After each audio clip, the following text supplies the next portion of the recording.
নবীজি বলেন আমি আবু বকরকে নিয়ে, তিনি কালেমা পড়ে মুসলমান হলেন আমার হাতে আবু বকর। দুইজনে রাস্তা দিয়া চলতেছি, পাথরওয়ালা পথ, ডানে বামে জঙ্গল আর পাহাড়।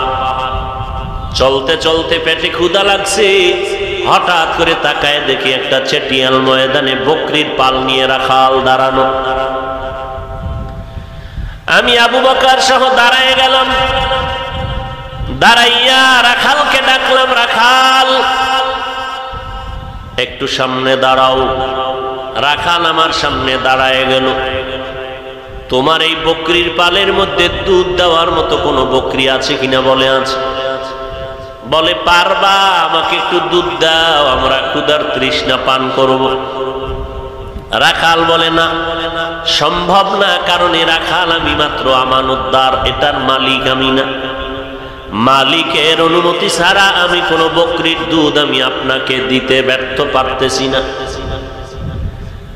নবীজি শেষ পর্যন্ত বললেন, রাখাল তুমি এমন একটা বকরি আমার সামনে এনে দাও, যেই বকরিটা দুধ দিবে দূরের কথা, দেওয়ার মতো কোনো কাইফিয়াত নাই, কোনো সিস্টেমই ওর নাই। দুধ দিবে দূরের কথা, দেওয়ার কোনো সিস্টেমই নাই, এমন একটা বকরি আমার সামনে এনে দাঁড় করায় দাও। রাখাল বলে আমি বকরি এনে দাঁড় করায় দিলাম। হঠাৎ নজর করে দেখি মদিনাওয়ালা আব্দুল্লাহর সন্তান ঠোঁট নাড়াইয়া নাড়াইয়া কি যেন বলল। হঠাৎ নজর করে দেখি আমার বকরিটা দুধে তার ওলানটা ভরপুর হয়ে গেল। নবী নিজ হাতে দুধ দহন করে, নবী পেট ভরে দুধ পান করেছেন, আবু বকরকেও পান করাইলেন, আমাকেও দিলেন। আবার রহমতের নবী হঠাৎ ঠোঁট মোবারক নাড়াইয়া কি পড়লেন, আবার বকরি আগের মতো হয়ে গেল। নবীজি বলে বকরিটা পালের মধ্যে নিয়ে দাও। আমি রাখাল বকরি পালের মধ্যে নিয়ে দৌড়াইয়া দাঁড়ায় গেলাম। আমি এখনো ইসলাম চিনি না, কালেমা পড়ি নাই। মদিনাওয়ালা নবীর আশ্চর্য অবস্থা দেখার পর আমি বললাম, পয়গম্বর দেরি করবেন না, আমাকেও কালেমা পড়ায় মুসলমান বানায় দে। নবী বলেন ওই মুসলমান কত বড় দামি সাহাবী হয়ে গেল, আব্দুল্লাহ ইবনে মাসউদ রাদিয়াল্লাহু তাআলা আনহু।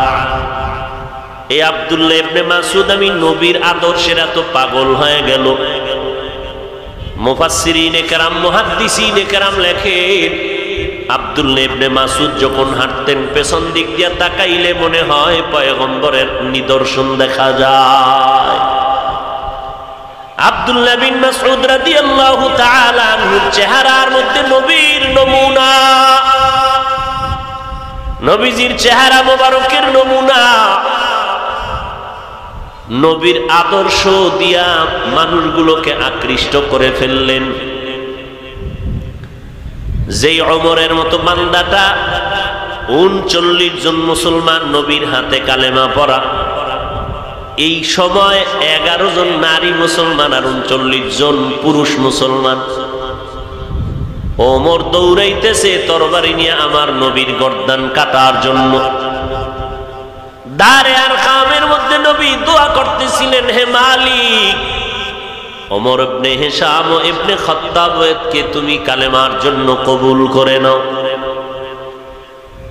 মাঝখানে আসছে ওমর, রাস্তার মাঝে এক আল্লাহর বান্দা নাঈম নামের একজন দাঁড়ায়, কয় দাঁড়াও। ওমর মেজাজ গরম করে, কই যাও? বলে মুহাম্মদের মাথা কাটতে যাই। কয় দাঁড়াও, তুমি মুহাম্মদের মাথা কাটবা পরে তোমার আপন বোনের খবর নাও, সে কালেমাওয়ালা মুসলমান হয়ে গেল। তোমার ভগ্নিপতি তিনিও কালেমাওয়ালা মুসলমান হয়ে গেল। ওমরের মাথা গরম হয়ে গেছে, আমার মুহাম্মদের খবর পরে নিবা, আমার আগে আপন বোনের খবর নিয়ে নেই। ওদিকে আমার নবী দোয়া করেন, হে মালিক, ওমরের তুমি কালেমার সৈনিক বানায় দাও। ওমর চলছে বোনের বাড়ি, বোন আর ভগ্নিপতি ঘরের ভেতরে দরজা লাগাইয়া দুইজনে কোরআন পড়তেছিলেন। খাব্বাব বিন আল আরাত তিনি দুইজনকে কোরআন তেলাওয়াত পড়াইতেছিলেন, কোরআন পড়াচ্ছিলেন। ওমর যখন দরজায় গিয়ে আওয়াজ পাইলেন ভেতরে কোরআন তেলাওয়াতের আওয়াজ, দরজা নক করলেন। বোন অনুভব করলো আমার ভাই ওমর দাঁড়ায় গেল দরজার সামনে, কোরআন শরীফ বন্ধ করে দিলেন। খাব্বাব আত্মগোপনে চলে গেলেন, ভগ্নিপতি সহ বসে থাকলেন। ওমর তরবারিটা হাতে নিয়ে কয়, তুমি কি মুহাম্মদের কালেমা পড়েছো? বোন বলে আলহামদুলিল্লাহ, ভগ্নিপতিও বলে আলহামদুলিল্লাহ। ওমর বলে কালেমাটা ফিরায় দেও। বোন ডাক দিয়ে কয়, ভাই এমন কালেমা পড়েছি কল্লা দেওয়া যায়, কালেমা ফিরাইয়া দেওয়া যায় না। জীবন বিলীন করে দেওয়া যায়, কিন্তু কালেমা কখনো ফেরত দেওয়া যাবে না রে ভাই। ওমর সাথে সাথে তরবারিটা বের করে ভগ্নিপতিকে আঘাত করার পরে বোনের উপরে আঘাত শুরু করলো। বোনের নরম শরীর থেকে রক্ত পড়ে জমিনটা লাল হয়ে গেল, কান্না শুরু করলো। বোন ডাক দিয়ে কয়, ভাই তুমি জানো আমার মা নাই, আমার বাবা নাই, তুমি আমার আপন ভাই। আজকে তুমি আমাকে তরবারি দিয়া যত পারো আঘাত করো, তবে শুনে নাও কালেমা যেই জায়গায় ঢুকাইছি ওই জায়গায় তোমার তরবারি কখনো ঢুকবে না। বোনের মায়ার কান্না দেখা ওমরের দিলটা নরম, ওদিকে মদিনার নবীর দোয়া চলতেছে। ওমর ডাক দিয়ে কয়, ঘরে ঢুকার সময় একটা আওয়াজ পেয়েছিলাম। বলে কি দেখা যাবে নি? বলে ওটা কোরআনের আওয়াজ, তুমি নাপাক গোসল করে নাও, না হয় ধরা যাবে না। ওমর গোসল করলে, গোসল করিয়া কোরআন শরীফ খুললো। কোরআনের ভেতরে তাহা মা আনজালনা আলাইকাল কুরআনা লিতাশকা, যখন এই আয়াতগুলো নজরে পড়ে গেল ওমরের অন্তরের মধ্যে কি আঘাত! এত সুন্দর কবিতা, এত সুন্দর বাণী আমি জীবনে শুনি নাই আর দেখি নাই। এত সুন্দর বাণী যে তোমাদের শিখাইছে সে না জানি কত সুন্দর। একটু চল আমি তারে দেখবো। বলে তিনি হলেন দু জাহানের বাদশা, রাহমাতুল লিল আলামিন। খাব্বাব বেরিয়ে আসলেন ভগ্নিপতি সহ পয়গম্বরের দরবারে দারে আর কামে চললেন। দারে আর কামের দরজা বন্ধ, ছোট ছোট জানালা। নবী তালিম দিতেছেন, তারবিয়ত দিতেছেন, আবার কিছু সাহাবারা বাহিরে নজর রাখতেছেন। কোন শত্রু হঠাৎ নজরে পড়ে গেল। নবী ওমর আসতেছে, ইসলামের বড় দুশমন। নবী কয় আসতে দাও, দরজা খুলে দাও। ওমর এখন আমাকে মারার জন্য আসে না, আমাকে নিজেই মরার জন্য আসতেছে, রাস্তা খুলে দাও। ওমর আইসা নবীর সামনে তরবারি দিয়ে কয়, পয়গম্বর আমি আসছিলাম আপনার মাথা কাটার জন্য, মাফ করে দেন, আর আমাকে আপনি কালেমা পড়াইয়া মুসলমান বানিয়ে দেন। 40তম মুসলমান হযরত ওমর হইয়া নবীর হাতে হাতটা লাগাইছেন। এমন বরকত পেয়ে গেল হযরত ওমর অল্প টাইমের ভেতরে, সেকেন্ডের মধ্যে এমন পাওয়ার ওমরের মধ্যে ঢুকে গেল। ওমর বিধর্মীদের এক কাফেলার মজলিসে গিয়া কয়, দেখছো নি আমি ওমরের চিননি, এখন কিন্তু আমি চেঞ্জ হয়ে গেছি রে বেঈমান। আমি এখন মুহাম্মদের হাতে কালেমা পড়েছি। আমি ওমরের সামনে মুহাম্মদের বিরুদ্ধে কথা বললে আয়, আমার তরবারি রেডি হয়ে আছে। এইবার নবীর মাধ্যমে ওমর কালেমা পড়লেন, আর আমার নবী এবার ওপেন কালেমার দাওয়াত দেওয়া শুরু করলেন। সেই ওমর ওয়াক্ত জাহানের খলিফা ওমর, নবীর আদর্শের কারণে আল্লাহ এত সম্মান দান করেছেন। শুধু দুনিয়ায় এক তো তিনি জান্নাতের টিকেট পেয়ে গেছেন, অপর দিকে আল্লাহ তাকে এত মুহাব্বতের নজরে দান দিয়েছেন। নবী বাইতুল্লাহ তাওয়াফ করলেন। তাওয়াফের পরে সাহাবায়ে কেরামদের নিয়ে মশওয়ারা করলেন, তাওয়াফের পরে 2 রাকাত নামাজ পড়া লাগবে। কোথায় নামাজ আদায় করব?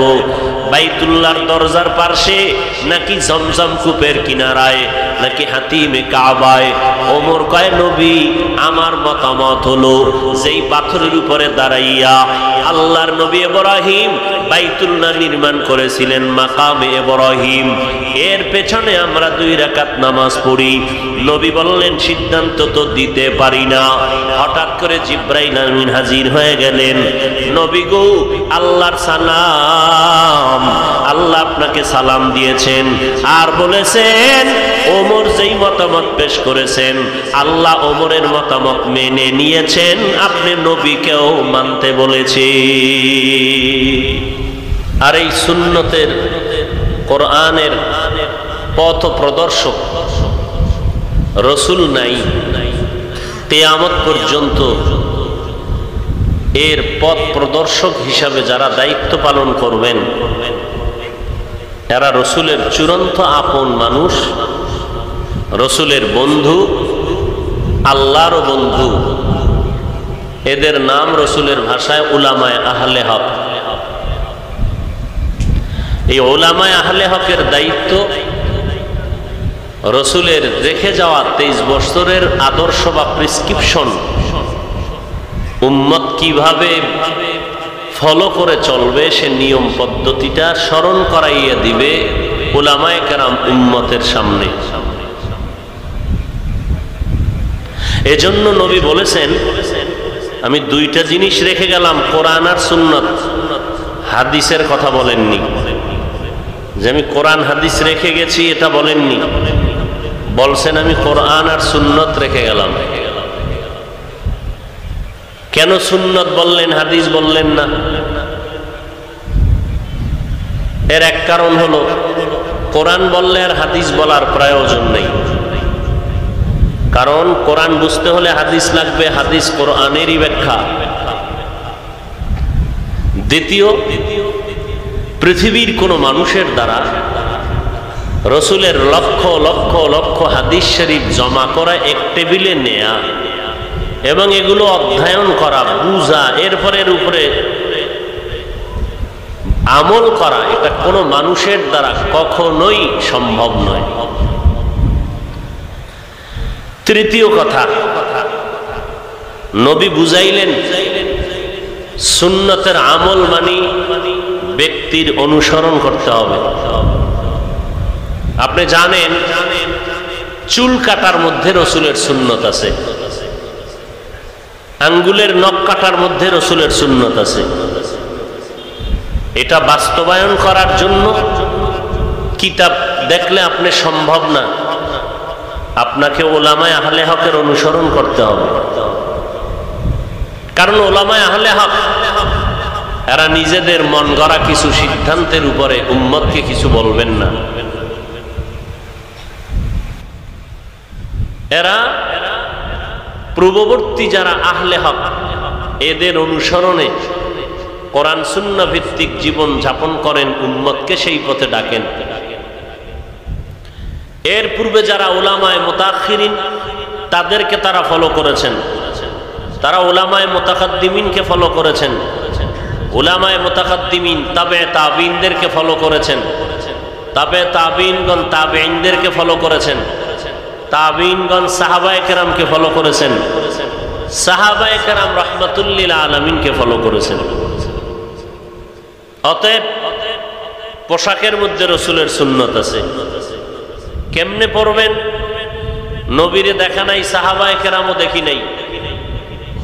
চূড়ান্ত সিদ্ধান্ত, সমাধান, উলামায়ে আহলে হকরে ফলো করো।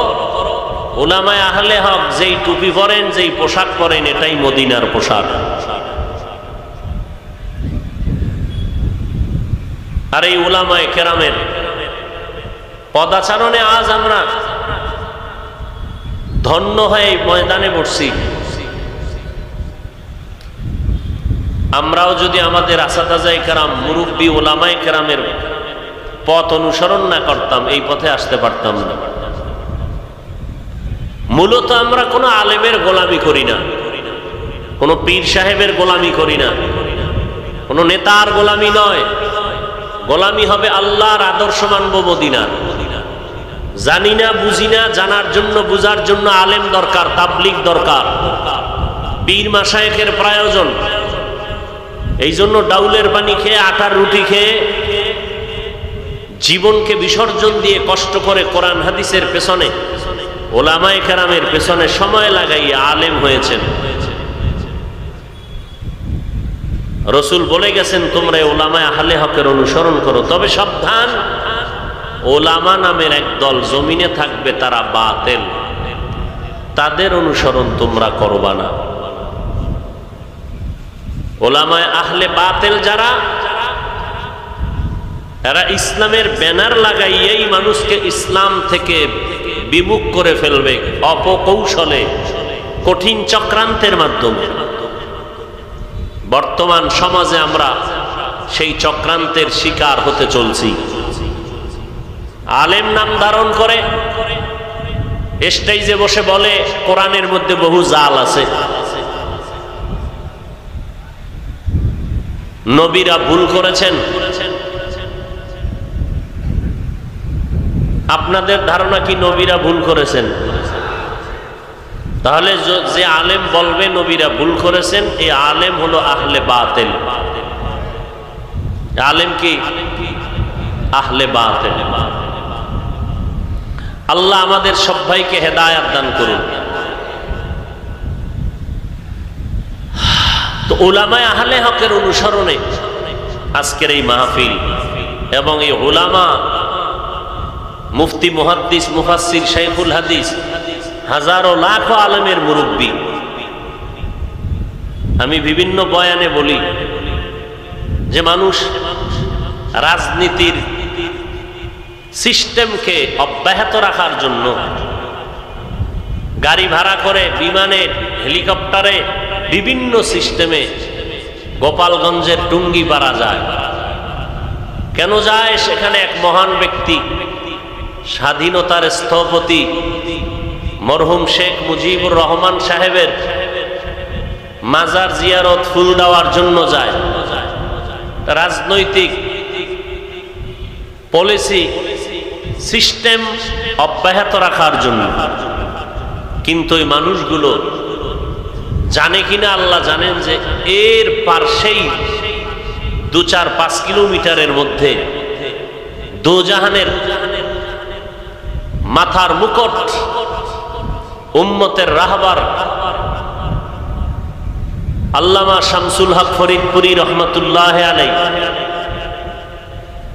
গওহারডাঙ্গা মাদ্রাসার পার্শ্বে তিনি আল্লাহর মারিফতে নিমজ্জিত আছেন। সেই চিন্তা কারো অন্তরে নাই, যিনি এই জমিনের মধ্যে অমানুষকে মানুষ বানিয়েছিলেন, জাহান্নামী মানুষদেরকে জান্নাতের পথ দেখিয়েছিলেন, যার সামনে দুনিয়া একদিকে ফেলে দিল, বিন্দু থেকে বিন্দু রসুলের আদর্শ থেকে পিছনে নিতে পারেনি। তার হাতে গড়া ছাত্র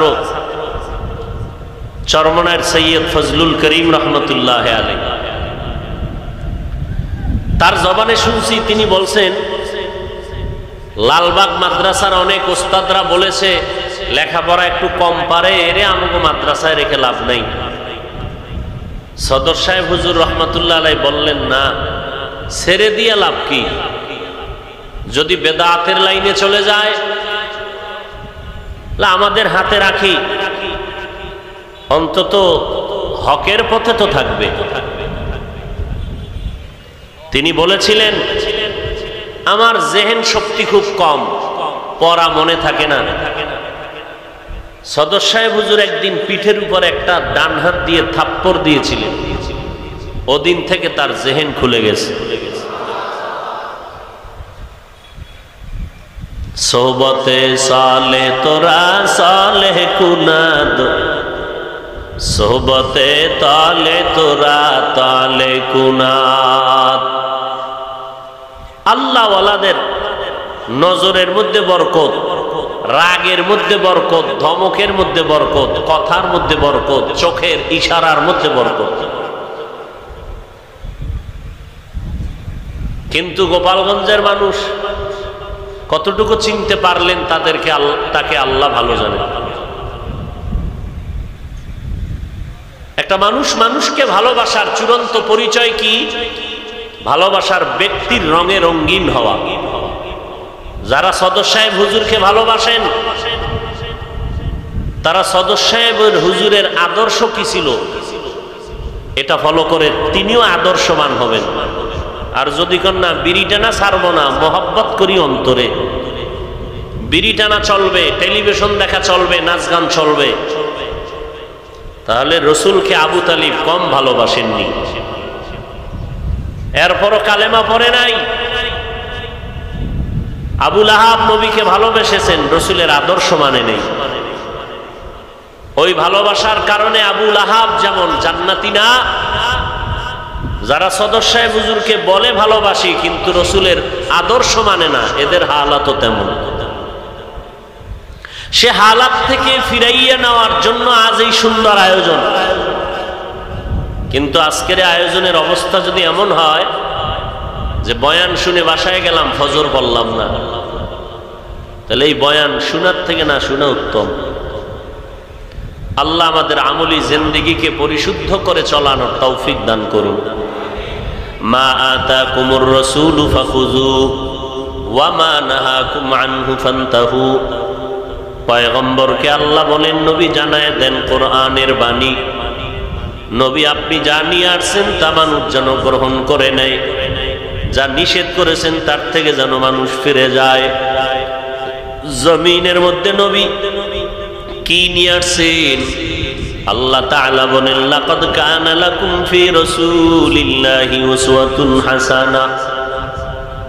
অবশ্যই মুহাম্মদের মধ্যে মুমিনেরা তোমাদের জন্য রয়েছে উত্তম আদর্শ, তোমরা গ্রহণ করে নাও, কারণ এমন উত্তম আদর্শওয়ালা ব্যক্তি জমিনের মধ্যে আর কোনোদিন আসবে না। কেমন উত্তম আদর্শের অধিকারী আমার নবী! এমন একটা সময় উত্তম আদর্শ নিয়ে মক্কার জমিনে আবির্ভূত হলেন, যেই সময় মক্কার মানুষের মতো চরিত্রহীন খারাপ পৃথিবীর মধ্যে আর কোথাও ছিল না। এত খারাপ মানুষ মক্কার মানুষ। ওই মক্কার জমিনের মধ্যে বাইতুল্লাহর ভেতরে ৩৬০টা মূর্তি ঢুকাইয়া কাফের মুশরিকেরা বাইতুল্লাহর চারপাশে নারী পুরুষ উলঙ্গ হয়ে তাওয়াফ করে। নারীদেরকে সমাজের চূড়ান্ত খারাপ মনে করে কন্যা সন্তান জন্ম নিলে বাবা মাথা উঁচু করতো না, সমাজের ভেতরে লজ্জায়, কন্যা হয়েছে এই লজ্জায়। আবার কোন বাবা হতভাগার মতো সুযোগ পেয়ে সমাজের লজ্জায় পড়িয়া কন্যা সন্তানকে জ্যান্ত মাটিতে দাফন করে ফেলত। মদিনাওয়ালা নবী এমন উত্তম আদর্শ নিয়ে মক্কার জমিনে আগমন করেছিলেন। নবীজির উত্তম আদর্শ গ্রহণ করার পর মক্কার মানুষ এতটা দামি হয়ে গেল। আল্লাহ পাক জানায় দিলেন, ও পয়গম্বর উম্মতের জানায় দেন, আমি আল্লাহ অমুক অমুক সাহাবার নামে জান্নাতের টিকিট আমি ওপেন করে দিলাম। নবীজির আদর্শের কারণে এত দামি। নবী বলেন, আমার হাতে কালেমা পড়ে মুসলমান হতে লাগলো আমার আদর্শ দেখে। নবীজির হাঁটা দেখে মানুষের আকর্ষণ, নবীজির চাহনি দেখে মানুষের আকর্ষণ বেড়ে যায়। নবীজির কথা, নবীজির ব্যবহার আর চেহারার দিয়ে তাকাইয়া বেঈমানের দিলটা নরম হয়ে যায়। নবীজি বলেন, আমার হাতে প্রথম আল্লাহর দেওয়া দ্বীনের দাওয়াত গ্রহণকারিণী একজন নারী, খাদিজা রাদিয়াল্লাহু আনহা। আমি পয়গম্বরের হাতে কালেমা পড়ে মুসলমান হতে শুরু হয়ে গেল। মক্কার মানুষ গোপনে গোপনে মুসলমান হওয়া শুরু হয়ে গেল। 10 বছরের সন্তান আমি মুহাম্মদের হাতে কালেমা পড়ে মুসলমান হয়ে গেল। হযরত আলী 10 বছরের সময় দলে দলে মুসলমান হয়, আমার বেতের বাড়িও লাগে নাই, চিৎকার দেওয়া লাগে নাই। মাত্র অল্প সময়ের মধ্যে মক্কার মানুষগুলোর দিল নরম হয়ে গেল দিনের দিকে আকৃষ্ট হওয়ার পেছনে। একমাত্র যত বড় কারণের মধ্যে সুন্দর ব্যবহার ছিল আমার মূল কারণ। আমার চলাফেরা, আমার আদব, আমার সবকিছু দেখে মানুষগুলো পাগলের মতো হয়ে যাইত। ও দুনিয়ার মানুষ, আল্লামা শামসুল হক ফরিদপুরি রহমাতুল্লাহ আলাই বলতেন, দুনিয়াতে যত মানুষ দেখো সব হলো পাগলের দল, একটা মানুষও নাই যে পাগল না। দুনিয়ার সব মানুষ হলো পাগল। আমি হুজুর যেমন পাগল, যারা হুজুর না তারাও পাগল। সরকারও যেমন পাগল, সরকারের জনগণেরাও পাগল। চেয়ারম্যান পাগল, তার ভোটারেরাও পাগল। স্বামী যেমন পাগল, স্ত্রী পাগল। একটা মানুষ জমিনের মধ্যে নাই যে পাগল না, এমন একটা মানুষও নাই। বলে কেমন পাগল? কেউ টাকার পাগল, সারাদিন রাত টাকা টাকা টাকা জিকির করে, ফিকির করে, ঘুমের মধ্যেও টাকার স্বপ্ন দেখে। আবার একদল মানুষ এই জমিনে আছে, এরা ক্ষমতার চেয়ারের পাগল। অল টাইম শুধু ফিকির আর জিকির, ক্ষমতার চেয়ার যেন ছুটে না যায়, কবে পাই। যারা পায় বলে আর ছাড়বো না, এই ক্ষমতার চেয়ারে মরণ হবে। আর যারা পায় না বলে মরণ পর্যন্ত এই লোভ ছাড়বো না। আবার একদল মানুষ যে টাকার পাগল, টাকা টাকা জিকির করে, যে ক্ষমতার পাগল, ক্ষমতার জিকির করে, যে নারীর পাগল, নারীর জিকির করে, যে বাড়ির পাগল, বাড়ির জিকির করে। সদর সাহেব হুজুর রহমাতুল্লাহ আলাইহি বলেন, আর একদল পাগল এই জমিনের মধ্যে আছে। এরা টাকার পাগল না, বাড়ির পাগল না, গাড়ির পাগল না। এই মানুষগুলো ক্ষমতার চেয়ারের পাগল না, নারীর পাগল না। এই মানুষগুলো হাঁটতে চলতে উঠতে বসতে শুধু অন্তরে জিকির আর ফিকির, আমি আল্লাহ তাআলার পাগল। সবসময় আল্লাহর মোহব্বত নিয়ে দৌড়ায়। বান্দা বাথরুমে যখন ঢুকবে তখন আমার আল্লাহর মোহব্বতের দাবি নিয়ে ঢুকে, দোয়া পড়ে ঢুকে, আল্লাহ বাথরুমে ঢুকতেছি, তুমি দয়া করে হেফাজত করিও, কারণ বাথরুমের মধ্যে সব শয়তানের আড্ডাখানা। বাজারে ঢুকলেও বলে, আল্লাহ তুমি আমাকে হেফাজত করিও, কারণ আমার নবী বলেছেন দুনিয়ার মধ্যে বাথরুম খারাপ না, সব থেকে খারাপ হলো বাজার। বাথরুমের নবী খারাপ বলেন না, বাজারটারে খারাপ বলেছেন। কারণ কি? বাথরুমে গেলে এই পরিমাণ গুনাহ মানুষ করে না, বাজারে গেলে যেই পরিমাণ গুনাহ মানুষ করে। বাজারে গেলে দোয়া পড়ে, বাথরুমে গেলে আল্লাহর নবীর মোহব্বত নিয়ে, আল্লাহর মোহব্বত নিয়ে বাথরুমে ঢুকে বের হয়। অল টাইম তারা আল্লাহর মোহব্বত অন্তর থেকে দূর করে না। খানা খাইতে বসবে, সেখানেও আল্লাহর মোহব্বতের আওয়াজ। আল্লাহ কয়, নবী জানায় দেন আমার বান্দারা যারা আমি আল্লাহকে ভুলে না, আমি আল্লাহ তাদেরকে ভুলি না। আমি সবসময় এদেরকে পাহারা দিয়ে রাখি। আল্লাহ তাদের জিম্মাদারি নিয়ে নেন, রহমতের চাদর দিয়ে তাদেরকে হেফাজত করেন। আল্লাহ পাক রব্বুল আলামিন বলেন, আমার মোহাব্বতের তসবিহ নিয়ে যারা চলবে আমি আল্লাহ তাদের দিকে সবসময় রহমতের নজর দিয়ে রাখি। তাহলে শামসুল হক ফরিদপুরি রহমাতুল্লাহ আলাইহি এত বড় একজন হাস্তি, রব্বুল আলামিন কুদরতের হাতে তার কবরে জান্নাতের মাকাম উঁচু করে দিন, বলেন আমিন। তিনি বললেন, দুনিয়ার সবাই পাগল, কেউ টাকার পাগল, বাড়ি গাড়ির পাগল, কেউ ক্ষমতার পাগল, কেউ আল্লাহর পাগল। বলেন কোন পাগলটা ভালো? জোরে বলেন। অতএব দুনিয়ার মানুষ এই রবিউল আউয়ালে আমার নবী উম্মতের বারবার শিক্ষা দিয়ে গেলেন, উত্তম আদর্শ গ্রহণ করে নাও, আল্লাহর পাগল হয়ে যাও। আল্লাহর পাগল হইলে দেখবা দুনিয়ার সব তোমার পায়ের নিচে গোলামি করতে বাধ্য হবে। মান কানা লিল্লাহ কানাল্লাহু লা, যেই ব্যক্তি আল্লাহর হয়ে যায় সব তার গোলামিতে পরিণত হয়ে যায়। খাকো বাদো আবো আতিশ বন্দান বা মানে তু মুর্দা বাহক জিন্দা। আল্লাহর পাগল হয়ে যাও রে গোলাম। আল্লাহর পাগল যারা হয়েছে দুনিয়া তাদের পায়ের নিচে এসে চুমু খেয়েছে। টাকার পেছনে তারা ঘুরে নাই, টাকা তাদের পেছনে ঘুরছে। ক্ষমতা তাদের পেছনে ভিক্ষা করেছে। কত লোভানক দৃষ্টি দেখাইছে, কিন্তু আল্লাহর পাগলের ফিরাইতে পারে না।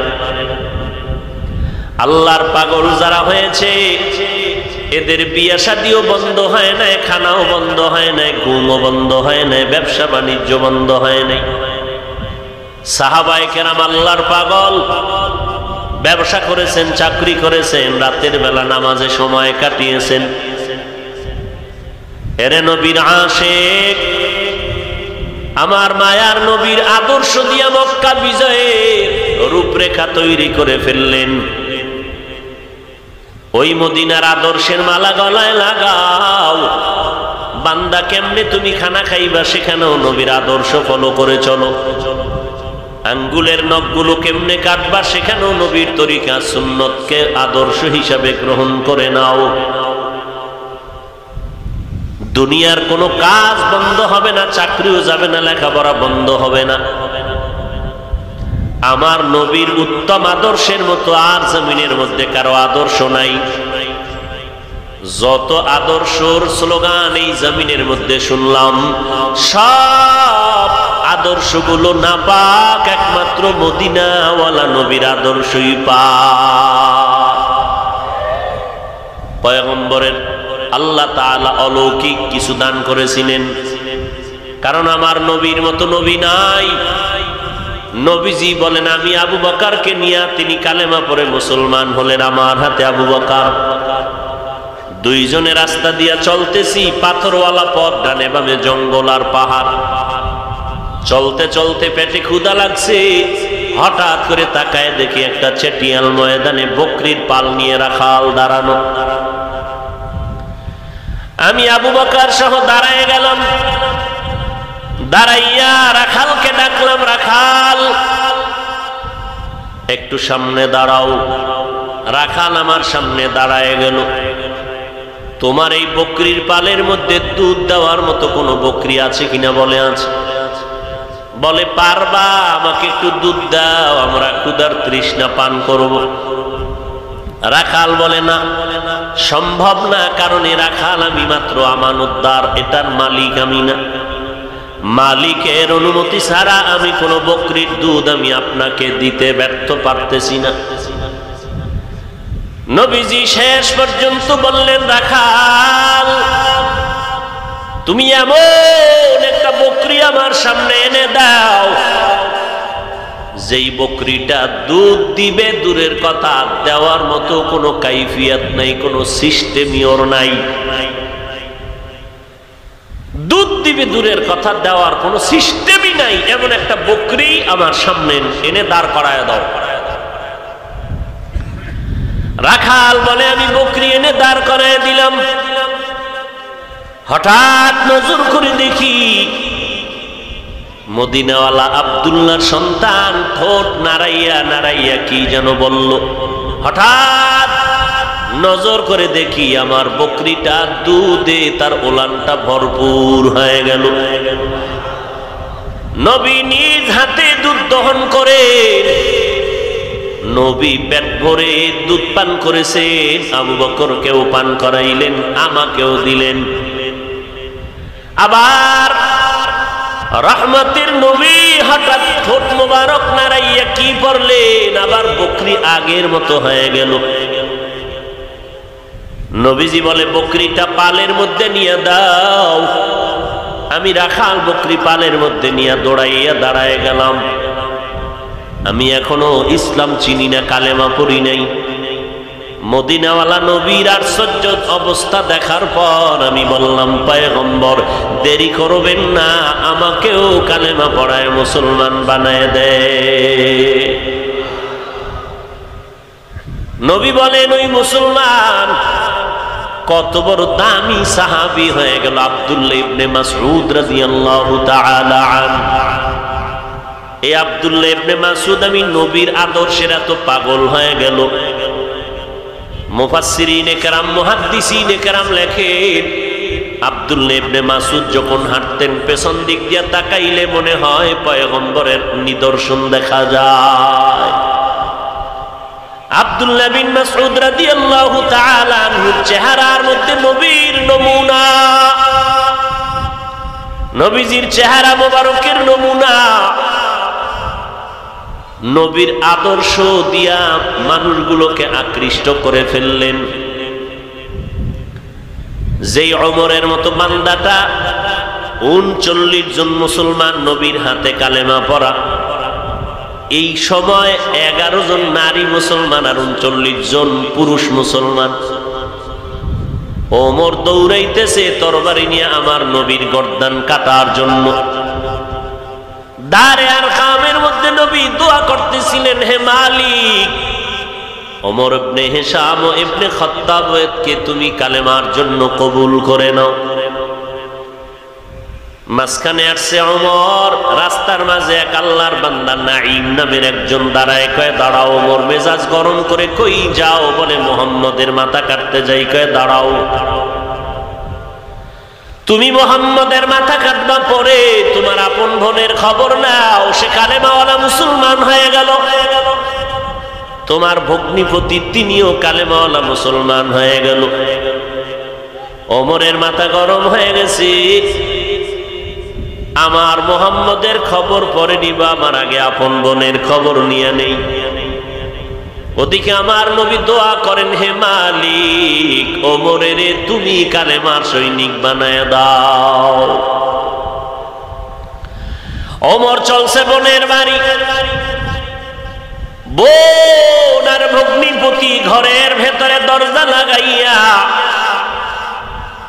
দুইজনে কোরআন পড়তেছিলেন। খাব্বাব বিন আল আরাত তিনি দুইজনকে কোরআন তেলাওয়াত পড়াইতেছিলেন, কোরআন পড়াচ্ছিলেন। ওমর যখন দরজায় গিয়ে আওয়াজ পাইলেন ভেতরে কোরআন তেলাওয়াতের আওয়াজ, দরজা নক করলেন। বোন অনুভব করলো আমার ভাই ওমর দাঁড়ায় গেল দরজার সামনে, কোরআন শরীফ বন্ধ করে দিলেন। খাব্বাব আত্মগোপনে চলে গেলেন, ভগ্নিপতি সহ বসে থাকলেন। ওমর তরবারিটা হাতে নিয়ে কয়, তুমি কি মুহাম্মদের কালেমা পড়েছো? বোন বলে আলহামদুলিল্লাহ, ভগ্নিপতিও বলে আলহামদুলিল্লাহ। ওমর বলে কালেমাটা ফিরায় দেও। বোন ডাক দিয়ে কয়, ভাই এমন কালেমা পড়েছি কল্লা দেওয়া যায়, কালেমা ফিরাইয়া দেওয়া যায় না। জীবন বিলীন করে দেওয়া যায়, কিন্তু কালেমা কখনো ফেরত দেওয়া যাবে না রে ভাই। ওমর সাথে সাথে তরবারিটা বের করে ভগ্নিপতিকে আঘাত করার পরে বোনের উপরে আঘাত শুরু করলো। বোনের নরম শরীর থেকে রক্ত পড়ে জমিনটা লাল হয়ে গেল, কান্না শুরু করলো। বোন ডাক দিয়ে কয়, ভাই তুমি জানো আমার মা নাই, আমার বাবা নাই, তুমি আমার আপন ভাই। আজকে তুমি আমাকে তরবারি দিয়া যত পারো আঘাত করো, তবে শুনে নাও, কালেমা যেই জায়গায় ঢুকাইছি ওই জায়গায় তোমার তরবারি কখনো ঢুকবে না। বোনের মায়ার কান্না দেখা ওমরের দিলটা নরম, ওদিকে মদিনার নবীর দোয়া চলতেছে। ওমর ডাক দিয়ে কয়, ঘরে ঢুকার সময় একটা আওয়াজ পেয়েছিলাম। বলে কি দেখা যাবে নি? বলে ওটা কোরআনের আওয়াজ, তুমি নাপাক গোসল করে নাও, না হয় ধরা যাবে না। ওমর গোসল করলে গোসল করিয়া কোরআন শরীফ খুললো। কোরআনের ভেতরে তাহা মা আনজালনা আলাইকাল কুরআনা লিতাশকা। যখন এই আয়াতগুলো নজরে পড়ে গেল, ওমরের অন্তরের মধ্যে কি আঘাত! এত সুন্দর কবিতা, এত সুন্দর বাণী আমি জীবনে শুনি নাই আর দেখি নাই। এত সুন্দর বাণী যে তোমাদের শিখাইছে সে না জানি কত সুন্দর। একটু চল আমি তারে দেখবো। বলে তিনি হলেন দু জাহানের বাদশাহ, রাহমাতুল লিল আলামিন। খাব্বাব বেরিয়ে আসলেন ভগ্নিপতি সহ পয়গম্বরের দরবারে দারে আর কামে চললেন। দারে আর কামের দরজা বন্ধ, ছোট ছোট জানালা। নবী তালিম দিতেছেন, তারবিয়াত দিতেছেন, আবার কিছু সাহাবারা বাহিরে নজর রাখতেছেন। কোন শত্রু হঠাৎ নজরে পড়ে গেল। নবী ওমর আসতেছে, ইসলামের বড় দুশমন। নবী কয় আসতে দাও, দরজা খুলে দাও। ওমর এখন আমাকে মারার জন্য আসে না, আমাকে নিজেই মরার জন্য আসতেছে, রাস্তা খুলে দাও। ওমর আইসা নবীর সামনে তরবারি দিয়ে কয়, পয়গম্বর আমি আসছিলাম আপনার মাথা কাটার জন্য, মাফ করে দেন, আর আমাকে আপনি কালেমা পড়াইয়া মুসলমান বানিয়ে দেন। 40তম মুসলমান হযরত ওমর হইয়া নবীর হাতে হাতটা লাগাইছেন। এমন বরকত পেয়ে গেল হযরত ওমর অল্প টাইমের ভেতরে, সেকেন্ডের মধ্যে এমন পাওয়ার ওমরের মধ্যে ঢুকে গেল। ওমর বিধর্মীদের এক কাফেলার মজলিসে গিয়া কয়, দেখছো নি আমি ওমরের চিননি, এখন কিন্তু আমি চেঞ্জ হয়ে গেছি রে বেঈমান। আমি এখন মুহাম্মদের হাতে কালেমা পড়েছি। আমি ওমরের সামনে মুহাম্মদের বিরুদ্ধে কথা বললে আয়, আমার তরবারি রেডি হয়ে আছে। এইবার নবীর মাধ্যমে ওমর কালেমা পড়লেন, আর আমার নবী এবার ওপেন কালেমার দাওয়াত দেওয়া শুরু করলেন। সেই ওমর ওয়ার্দ জাহানের খলিফা ওমর, নবীর আদর্শের কারণে আল্লাহ এত সম্মান দান করেছেন। শুধু দুনিয়ায় এক তো তিনি জান্নাতের টিকেট পেয়ে গেছেন, অপর দিকে আল্লাহ তাকে এত মুহাব্বতের নজরে দান দিয়েছেন। নবী বাইতুল্লাহ তাওয়াফ করলেন, তাওয়াফের পরে সাহাবায়ে কেরামদের নিয়ে মশওয়ারা করলেন। তাওয়াফের পরে 2 রাকাত নামাজ পড়া লাগবে, কোথায় নামাজ আদায় করব? বাইতুল্লাহর দরজার পাশে নাকি জমজম কূপের কিনারায় নাকি হাতিমে কাবায়? ওমর কয়, নবী আমার মতামত হলো যেই পাথরের উপরে দাঁড়াইয়া আল্লাহর নবী ইব্রাহিম বাইতুল্লাহ নির্মাণ করেছিলেন, মাকামে ইব্রাহিম, এর পেছনে আমরা 2 রাকাত নামাজ পড়ি। নবী বললেন, সিদ্ধান্ত তো দিতে পারি না। হঠাৎ করে জিবরাইল আমিন হাজির হয়ে গেলেন। নবী গো, আল্লাহর সালাম, আল্লাহ আপনাকে সালাম দিয়েছেন, আর বলেছেন ওমর যেই মতামত পেশ করেছেন আল্লাহ ওমরের মতামত মেনে নিয়েছেন, আপনি নবীকেও মানতে বলেছি। নবীর আদর্শের দ্বারা ওমরের মতো বান্দা, টপ লেভেলের সন্ত্রাসী ওমর নবীর হাতে কালেমা পড়ে এত পাওয়ারফুল হয়ে গেল। ওমর যেই রাস্তায় চলে শয়তান ওই রাস্তায় চলতে ভয় পায়, অন্যদিকে চলে যায়। কেমন মানুষ ওমর, অর্ধজাহানের খলিফা, একা একা চলে, কোনো সিকিউরিটি গার্ড নাই, কোনো পাহারাদার নাই। আল্লাহ পাক রব্বুল আলামিন কুদরতের হেফাজতের চাদর দিয়ে রাখছেন। আল্লাহ তাআলা বলেন, আমার যারা ওলি, আমার যারা খাস বান্দা, আমি এদেরকে মুহাব্বতের চাদর দিয়ে রাখি, হেফাজতের চাদর। যারা তাদের ক্ষতি করতে চায় তারা নিজেরাই ক্ষতিগ্রস্ত হয়ে যায়। হযরত ওমরকে মারার জন্য কত দুশমন তরবারি নিয়ে ঘুরে, কোথাও পাওয়া যায় না। হঠাৎ করে ওমরের খবর পাইল একটা ময়দানে একা শুয়ে রইছে, হাতের বালিশ বানাইয়া। দুশমন তরবারি নিয়ে আগায় ওমরের মারবে। এক কদম সামনে যায়, আবার পেছনে যায়, ভয় না জানি কি হয়, শরীর কাঁপতেছে। যেতে যেতে যেতে যেতে কিনারায় যখন হাজির হয়ে গেল, আল্লাহর কুদরত, হঠাৎ নজরে করে দেখে একটা বাঘ উমরের চতুর্পার্শ্বে ঘুরে আর পাহারা দেয়। ওই লোকটা কাঁপতে কাঁপতে হাতের তরবারি মাটিতে বইরে গেছে। ওমর ছিলেন ঘুমে, নজর করে দেখে বেচারা ভয়ে কাঁপতেছে। ও ভাই, আপনি কাঁপেন কেন? বসেন। নিচে তাকায় দেখে তরবারি। তো ভয় কিসের? বসেন। অর্ধজাহানের খলিফা, কোনো সিকিউরিটি গার্ড নাই, কোনো পাহারাদার নাই, বাঘ তাকে পাহারা দেয়।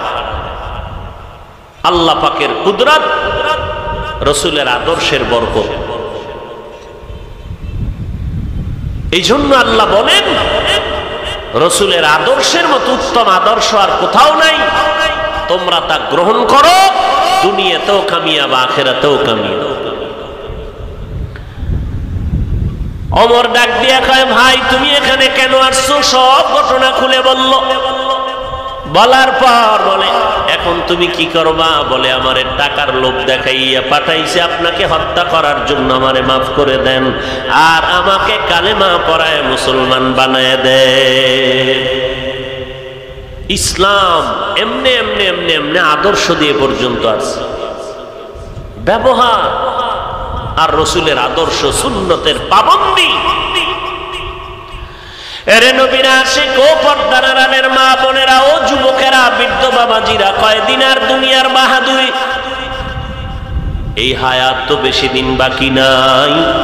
মহামারী করোনায় কত জীবন চলে গেল। কয়দিন আর দুনিয়ার জিন্দেগিতে বাহাদুরি করবেন? এখনো সময় আছে। রবিউল আউয়াল থেকে শপথ নিয়ে বান্দা ওয়াদা করো, জীবনে যত অন্যায় করেছি, আজ আমার অন্যায়ের কারণে, গুনার কারণে আমার হাত না পাক, আমার চোখ না পাক, আমার জিহ্বা না পাক, অন্তর না পাক, ও দয়ার মালিক, ভুলে অন্যায় করেছি, শয়তান ও নফসের ধোকায় পড়েছি রে আল্লাহ, আজকে থেকে তওবা করে নিলাম। জীবনে নামাজ ছাড়বো না, বেপরদায় চলবো না, মা বাবারে কষ্ট দিব না, ওলামায়ে কেরামের বিরুদ্ধে যাব না, নবীর তরিকা মেনে চলবো, নামাজ পড়বো। ও আল্লাহর বান্দারা, আমরা যারা নবীর তরিকা মানতেছি, অনেকে মনে মনে ভাবে নবীর তরিকা মতো চললে বুঝি স্বাধীনতা নষ্ট হয়ে যাবে। ও যুবক ভাই, আজকে নজর করে দেখেন, আমরা নবীর তরিকা মানার কারণে বলেন আমগো স্বাধীনতা নষ্ট কই হইল? আপনারাও যেমন খানা খান, আমরাও খাই, আপনারাও ঘুমান, আমরাও ঘুমাই, আপনারা ব্যবসা বাণিজ্য করেন, আমরাও করি, আপনারা স্বাধীনভাবে দেশ বিদেশ ঘুরেন, আমরাও দেশ বিদেশ ঘুরি। বলেন আমাদের স্বাধীনতা নষ্ট হলো কোথায়? অতএব নবীর উম্মতের দল, নবীর তরিকা মানতে গেলে লেখাপড়া বন্ধ হবে না, চাকরিও যাবে না, ব্যবসাও বন্ধ হবে না। আপনার আমার মতো কত বান্দা স্কুল কলেজে লেখাপড়া করিয়াও নামাজ ছাড়ে না, নবীর আদর্শ মতো এখনো জীবন যাপন করে, অভাব নাই। আপনার আমার মতো বান্দা র্যাব, আর্মি, পুলিশ, বিডিআর এর চাকরি করে, নবীর তরিকা মতো চলে, অভাব নাই।